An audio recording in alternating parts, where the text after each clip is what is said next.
Hello my friends and fellow Apollonians, welcome to the first new episode of 2025 at Apollo's Diner.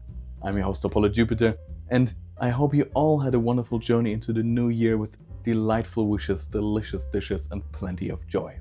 After all the partying and maybe a few too many drinks, we could all use a meal that's rich, delicious and energizing.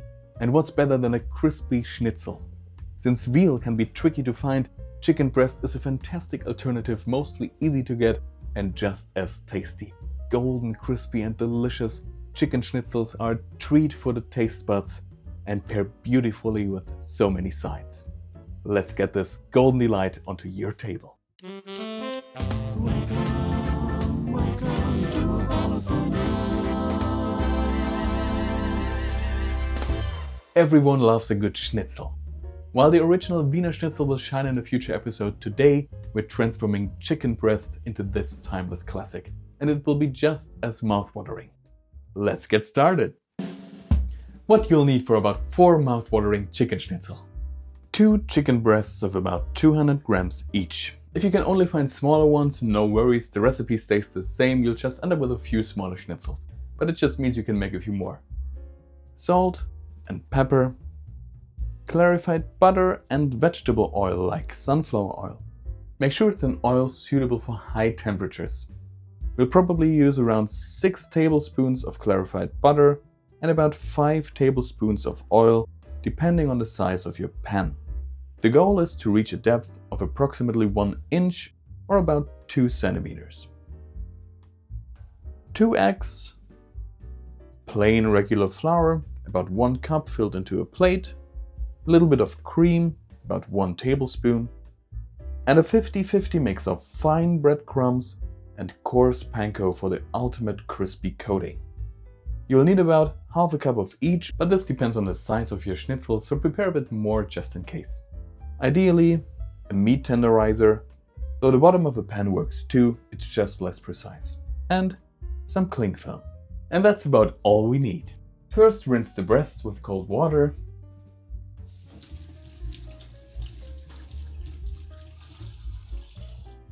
And pat them dry. If there are leftover tendons or skin on your chicken breast, remove them with a knife.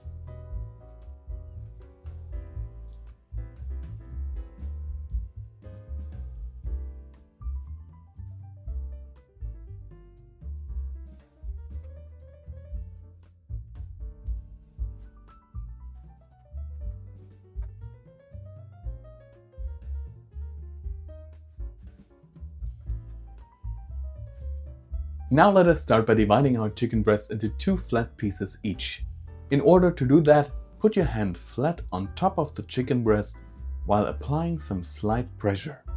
Now take your sharp knife and run it through the middle of the breast. This will give you 2 pieces. No worries if they aren't perfectly equal in size, that is normal.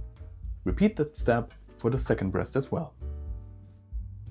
Now we will use our cling film and cover the meat. This will keep our meat tenderizer from sticking to the meat too quickly and ripping it apart. Transfer the meat to a stable surface and use the flat side of the meat tenderizer to flatten it. Don't use the spiky side, that will just rip the meat apart. Knock it flat until you have an equally thin piece of meat of roughly half a centimeter or 0.2 inches in overall thickness. When flattening the chicken, be firm but gentle.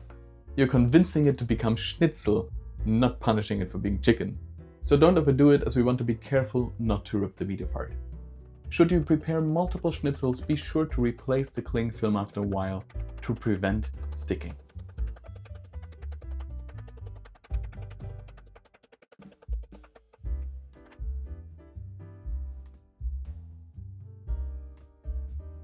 In general, the step of flattening is really important. Using thick slices of meat is a mistake I see quite often when people are preparing schnitzel, even in restaurants. Just because you can buy a cut that says schnitzel doesn't mean that you don't have to flatten it still. A butcher can't sell an already flattened piece of meat after all. Now gently run your knife over the flattened piece of meat to give it tiny incisions. This will help the coating stick much better afterward. Again, Don't be too harsh though. You don't want to cut the meat. Now season both sides of the meat with salt and freshly ground pepper. Use freshly ground pepper on the smallest setting. You can be generous with the salt.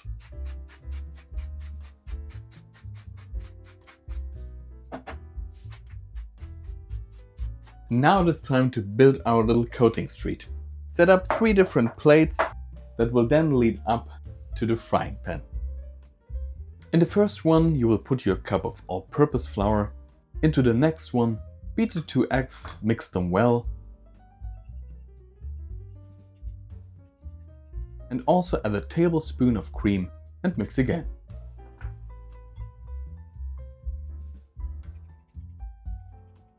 In the last one goes our panko mix. Season the mix with some salt as well.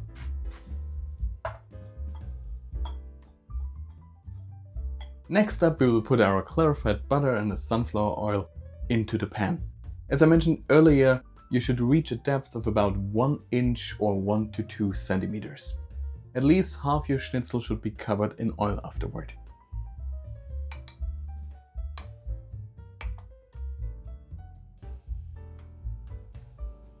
By the way, some may ask, can't I use normal butter?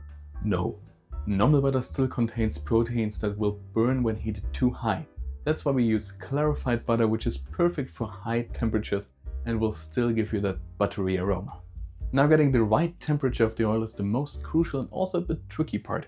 It is very important not to get the oil too hot, because then the coating will burn, and also not to get it too low either, because then the coating will get soggy. You might want to adjust the heat a little bit later on. As a reference, I started out on a 6 out of 9 and then reduced the heat to a 4 out of 9. You want to aim for about 170 to 180 degrees Celsius or 340 to 350 degrees Fahrenheit. The easiest solution to check this is of course a thermometer. But if you don't have one, you could also try the breadcrumb test. Drop a larger crumb in there and it should turn golden brown within 30 to 40 seconds. If it burns or turns brown too quickly, it's too hot. If it takes too long, the temperature is too low. It is time to start coating our lovely schnitzel according to our coating street. A little advice first, you should always coat each schnitzel freshly and transfer it directly into the pan. You shouldn't cover it in egg, flour or panko and then let it sit. The mix will dissolve and then not stick well anymore over time, so you should always coat each schnitzel separately and fresh. Start with coating a piece of schnitzel in the flour. Make sure to coat each and every crevice with flour. Think of it as tucking the schnitzel into a cozy flour blanket. It's spa day for your schnitzel. Shake it slightly in the end to remove excess flour. Next, run the piece through the egg mixture.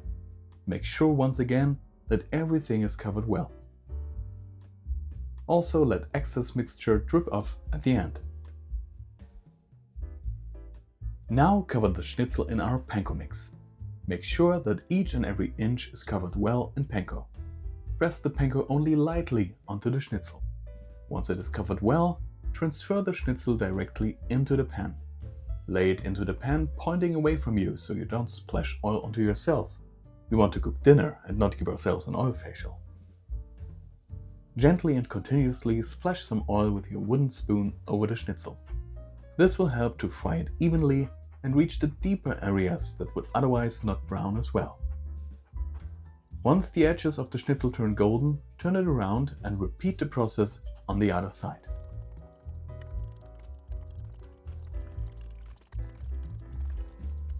Flip and repeat until you reach an equally golden crust all over.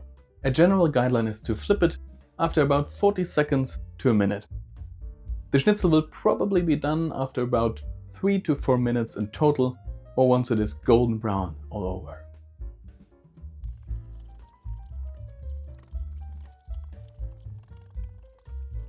Once it has reached a wonderful golden color, flip it one more time. This will get rid of eventual darker crumbs from the oil. Now take it out and transfer it onto kitchen paper to let the excess oil soak up. Repeat the steps for all the other schnitzels. Once done, they are ready to be served. It is always a good idea to serve them with a fresh slice of lemon, which you can splash over the schnitzel. This slight acidity gives the schnitzel a wonderful freshness. This meal can be paired beautifully with hearty potato salad, garlic pasta, fries, mashed potatoes, sautéed vegetables, and so much more. It is a wonderful all-rounder. If you have any special wishes for a recipe to go with this that you'd like to see covered, let me know in the comments. Enjoy your schnitzel. And there you have it, golden crispy chicken schnitzels ready to bring joy to your table.